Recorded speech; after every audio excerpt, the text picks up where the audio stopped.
Years ago, my husband's business lost its main client overnight. There was no warning. It was just unpaid invoices and a dead calendar. So for months, we scrambled to find new work, and absolutely nothing came through. In this crisis, we did not tell a soul. We just kept it quiet because, honestly, my pride could not handle being a burden to our neighbors or our friends. So we put on a brave face, but inside, I was suffocating.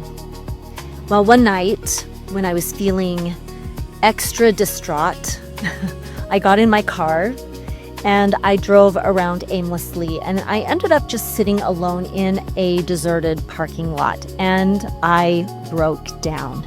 I sat in my car and cried, and I began pleading with God, wondering how on earth I was going to feed and clothe my 3 young daughters at the time. And then I went home and I crawled into bed and I cried myself to sleep, feeling completely helpless and alone.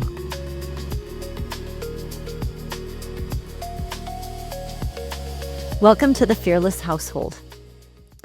The very next morning, there was a knock on my door, and it was a member from our church community, and she didn't wait for me to ask for help. She just showed up and she asked if I had food in my kitchen. She saw my empty shelves, and within 2 days, we had plenty of food and my kids had warm clothes. I felt so much gratitude. But if I'm being completely honest, I also felt deeply uncomfortable. I had grown up in a home where self-reliance was a badge of honor.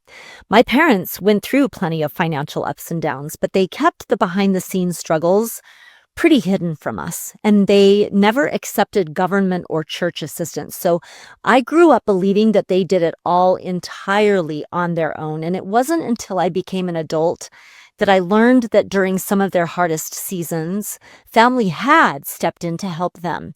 But because I didn't know this as a child, I carried a false ideal into adulthood.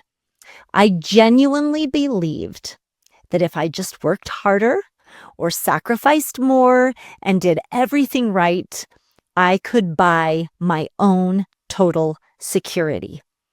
And I thought that needing help meant that I was failing.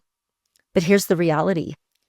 If you constantly give and sacrifice without ever taking a breath to receive, you will run out of oxygen. In physics, that's exhaustion. In finance, it's debt. In community network, it is the number one reason that people burn out and quit. True resilience requires a balance. Just like breathing, if you only exhale, you'll die. And if you only inhale, you'll die.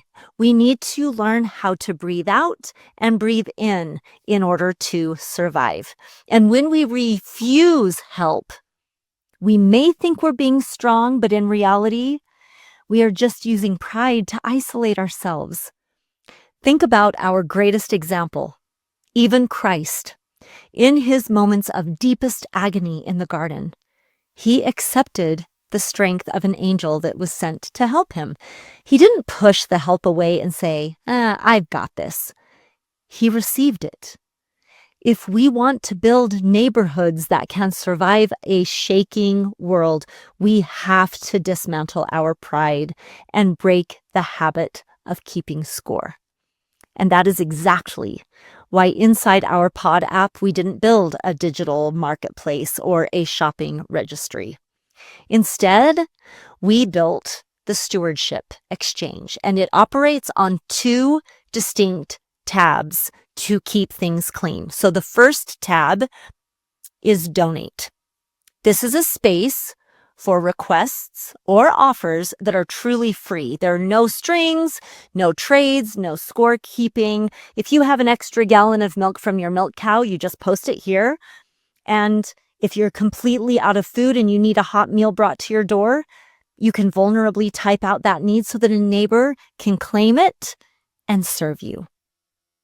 The second tab is Exchange. So this is for situations where a direct swap makes sense, but it completely removes money from the equation.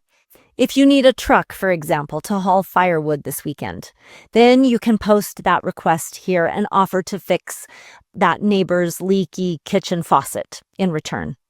It allows you just to trade skills and time and surplus directly, keeping the pod perfectly balanced without anyone overgiving or burning out. So this week, I want to challenge you to let people into your world. So here's a simple way to do that. When someone offers you a compliment, just say thank you and let it hit your heart. When a neighbor offers a hand, let them give it. To start finding the people who want to build this kind of trusted network with you, head over to thefearlesshousehold.com. Take our free stewardship audit. Let's map out what you have to offer and learn how to receive the strength of the people around you. Join a fearless pod at thefearlesshousehold.com. And I will see you next time.